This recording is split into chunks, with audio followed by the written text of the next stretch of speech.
मैं तुमसे कह भी नहीं रहा कि तुम ईमानदार रहोगे तो छप्पड़ खोल के परमात्मा तुम्हारे घर में धन बरसा देगा। और जो तुमसे ऐसा कहते हैं वो झूठे और वो तुम्हें धोखा देते, और उनके कारण दुनिया में बड़ी बेईमानी। मेरे पास लोग आते हैं, वो कहते हैं हम ईमानदार हैं लेकिन बेईमान मजा कर रहे हैं। मैंने कहा तुमसे कहा किसने कि ईमानदार मजा करेंगे? जिनने कहा उनने तुम्हें धोखा दे दिया। बेईमान मजे कर रहे हैं और तुम ईमानदार हो, तुम मजा नहीं कर रहे। मजा क्या है? वो कहते हैं बेईमानों ने बड़ा मकान बना लिया। ईमानदार हो तो मकान छोटा ही रहेगा, लेकिन छोटे मकान के भी सुख है, बड़े मकान में ही सुख होते है। तुमसे कहा किसने?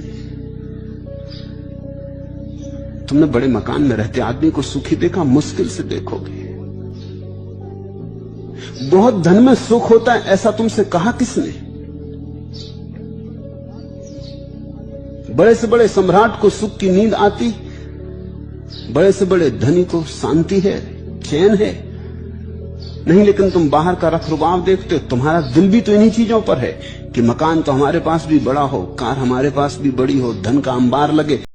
दुनिया कहती है कि कामयाब होकर लोगों को अपनी औकात दिखाओ, पर वास्तविक सत्य यह है कि यदि तुम कामयाब होकर भी दूसरों को नीचा दिखाने की इच्छा रखते हो तो तुम आज भी उन्हीं के गुलाम हो।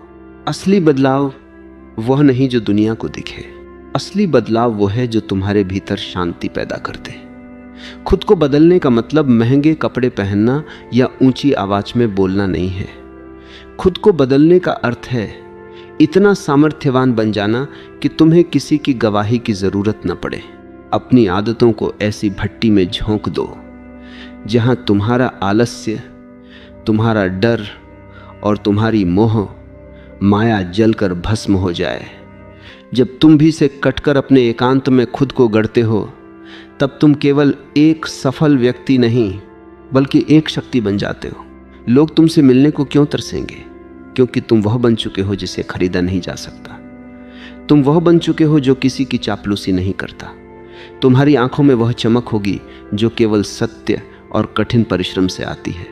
याद रखना, सूर्य को अपनी उपस्थिति बताने के लिए शोर नहीं मचाना पड़ता, उसका प्रकाश ही काफी है। तुम भी अपनी मेहनत इतनी खामोशी से करो कि तुम्हारी सफलता की गूंज लोगों की नींद उड़ा दे। अगर तुम आज खुद को नहीं बदल सकते तो कल का सूरज भी तुम्हारे लिए वही पुराना अंधेरा लेकर आएगा।